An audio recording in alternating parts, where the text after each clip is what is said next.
Today we're gonna see how deep I can get on the first day I have access to the mines. There are 120 levels to dive, and usually it takes several days to do it. But how far can you get on day one? When you fire up a new Stardew Valley save file, you'll notice old mate with the big hammer is chiseling away at a big old boulder up here. He's hard at work at this until day 5, when all of a sudden you have access to the dangerous mines of the mountains. This will be the day for today's challenge. Spring Year 1, Day 5. Day 1 in the mines. The question is, what can I do with days 1 through 4 in order to enter the mines as prepared as possible, and therefore equipped to get as deep as possible? I figured my best options for preparation were, firstly, try to get my pickaxe into the blacksmith Clint for its copper upgrade on day 2 so that it's ready for pickup on day 4. The copper pickaxe allows you to destroy rocks in levels 1 to 40 of the mines in one hit instead of 2, so it felt like this was essential. Secondly, buy as much coffee and salad as I can get from Gus's Star Drop Saloon, as these provide speed and replenish energy. Thirdly, fish with any extra time and eat the fish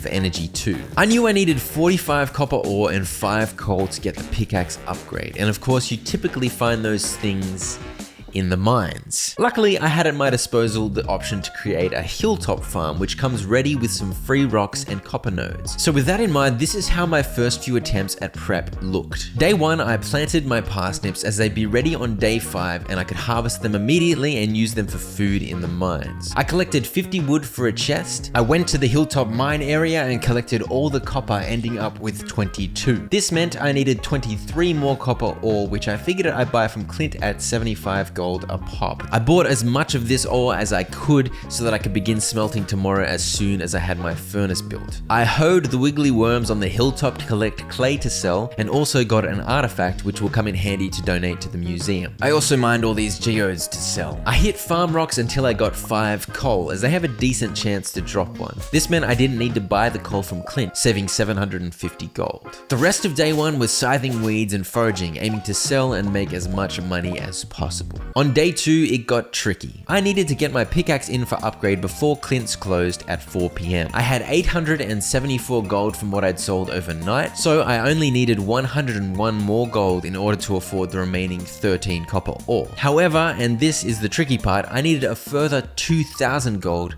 for the copper pickaxe upgrade itself. And all that I could think of in order to make that much money was fish. Here's the thing though, there's no damn way I was gonna get 2100 gold in less than 10 hours of fishing before 4 PM. But I gotta let you in on a secret. I'm an idiot. For some reason, I got it in my head that the copper pickaxe upgrade only cost 1000 gold rather than 2000. I've played for over 800 hours of this game, so I don't know how that happened, but like I said, I'm an idiot. So I thought I only needed 1101 gold, and to me, that was doable. And so I tried 4 times. I had to get to Clint's by 3:30 at the latest so I could buy the copper ore and smelt all 3 remaining bars before Clint leaves his shop front at 5 PM. By the way, Clint's shop door closes at 4 PM, but for some reason he stands at the counter until 5 PM. So as long as you're already in the shop when the door locks at 4, you can actually trade with him up until 5. So I fished my heart out, and I used my legendary mathematical skills to work out I couldn't quite catch enough fish, but if I sold the forageables I'd picked up to Pierre, I could get enough gold. And in 3 attempts in a row of day 2, I got enough gold, but just missed out on getting into Clint's shop in time. But on the 4th time, I made it, only to realize my idiocy. Why did I think it was 1000? Oh my gosh. Of course, we've already talked about this. I needed 1000 more gold. Do you know how sad it was realizing that? I thought I'd pulled off some genius route to get the upgrade in on day 2, but I was actually just flat out wrong. And so I thought the run was screwed. And then I remembered. The clay strats. I'd seen a video on the YouTubes at some point, and it was about how you could actually exploit the way clay is found by hoeing tillable soil. Using this method, you could predict where clay would be following a pattern. You could do this on day 1 and just collect crap loads of clay, and clay sells for 20 gold a pop. So I learned the method. Shout out to Bull TG, whose video taught me everything I needed to know. Basically, the beach was my clay quarry. I hoed and mined this specific spot over and over until I was blessed with clay, and from then on I could follow the pattern.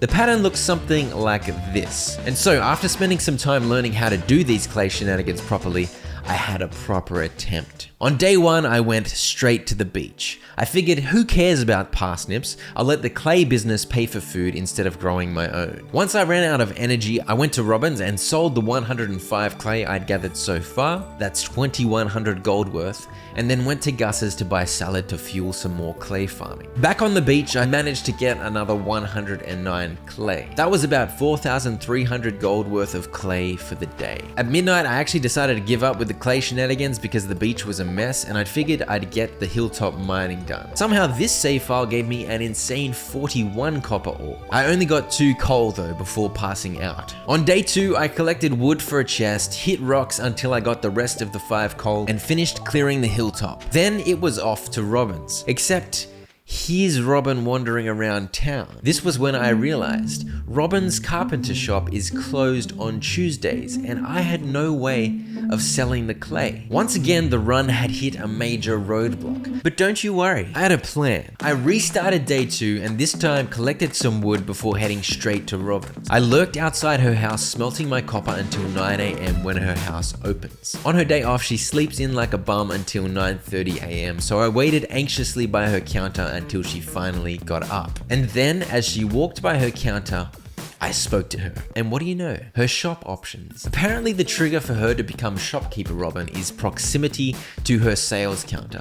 So this is the one moment on Tuesdays that you can interact with her as a carpenter. I sold all of my clay and made the gold I needed. I then bought 3 salads from Gus, headed to the beach and did my hoe pickaxe nonsense until it gave me clay, and then headed to Clint's. On the way to Clint's, I donated the artifact to the museum, netting me 250 gold for the archaeology quest. And at Clint's, I bought the remaining 4 copper ore I needed and smelted the remaining bars. I then put my pickaxe into upgrade and headed back to the beach for my clay shenanigans. For some reason, the clay pattern was not as fruitful today, and then I messed it up because I hit the wrong tile, so I abandoned that idea and I went to fish instead. On day 3, I decided to be stubborn and try for the clay nonsense even though I didn't have my pickaxe with me. This meant I could not control where the clay spawned and I had to hoe like a madman until I finally found clay, and I began the pattern from this random spot. It actually worked out pretty well as I got up to 95 clay before running out of space and abandoning the beach to fish in the river.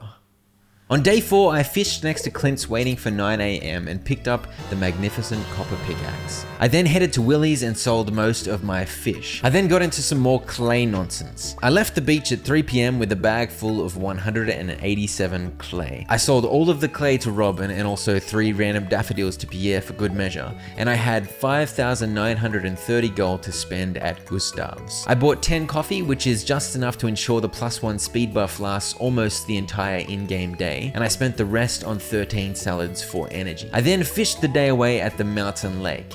I won't have a chance to sell these fish, so they'll all stay with me for additional food. And thus, my preparation was finally done. The next big question was, would I get a good luck day? Because if I didn't, honestly, I was screwed. Luck makes such a big difference in the mines finding ladders. Somehow, the RNG gods shined beatific light down upon me. The spirits were in the finest of moods. Annoyingly, Marnie bothered me with an unskippable cutscene about a dog, but then I got to it. I drank coffee immediately to speed up my run to the mine, picked up 3 leeks as some bonus food on the way, and collected my rusty sword. And into the mine I went. There's not much to say about my approach to these runs except that I ignored monsters and hit rocks as efficiently as possible. I was just looking for ladders. At 11 AM I was doing okay, already hitting level 17 when disaster struck. An infested slime level. A copper pickaxe ain't no use here, and I didn't have level 2 mining either, so I couldn't craft a staircase. I just had to kill the slimy buttholes, all with my pathetic rusty sword. It took me almost 3 in-game hours. I can't overstate just how annoying this was. Once I'd gotten through the slime level, I saw some insane luck. Somehow I got to level 40 before 6 PM, and this saw the beginning of the ice levels. On these levels, the copper pickaxe takes 2 hits to destroy rocks, so progress slows considerably. But with some tenacious mining while being chased by 3,000 monsters and some great luck, including plenty of quick stairs, I made it all the way to level 68. Not bad. But this was just my first run. Could I do better? The answer is no. I tried a bunch more times and I simply couldn't replicate the luck I'd had on my first run. I managed to get 67 another time, but that was the closest I came. And every reset, Marnie bothered me. I left her a message in the dog names, but she didn't seem to notice. Please leave me alone, Marnie. Marnie, please. Scooby. And so I was resigned. Unless I was willing to grind this run over and over again, I wasn't gonna beat 68. My first run was my best, and to be fair, it's pretty damn deep for day 5, spring year 1. But then, I became indignant. I was still annoyed about the damn infested level slowing me down by several hours each run. So I decided to investigate. If I'd prepared better, could I have gotten mining level 2 and therefore been able to craft a staircase and skip the infested level? Turns out, by mining all the rocks on the farm, which give +1 experience each, as well as the grey rocks, which give +3 XP, the geode rocks, which give +8 XP, and the copper, which gives +5, yes, I could have got to level 2 mining. But I've got to be honest with you, I couldn't be bothered doing the prep days again. So I cheated. I turned on a cheeky mod and tried for another run. At level 17, I used magic to make myself a staircase, and I got on with my run without any wasted time. And guess what? I only made it to level 67 again. For goodness sake, what was that first run? I was on steroids or something. Either way, I decided that was a sign from the gods that cheaters do not get rewarded, so I left it at that. Now, with even better prep and by grinding a bunch more runs for better luck, I'm sure you can get a bit deeper. But all told, I got to level 68 on my first day with access to the mines, day 5, spring year 1. Not too bad. If you want to see another insane mines challenge, check out this video about mining 1000 copper ore in 1 in-game day. It's a roller coaster of emotions. You will not regret checking it out. Cheers.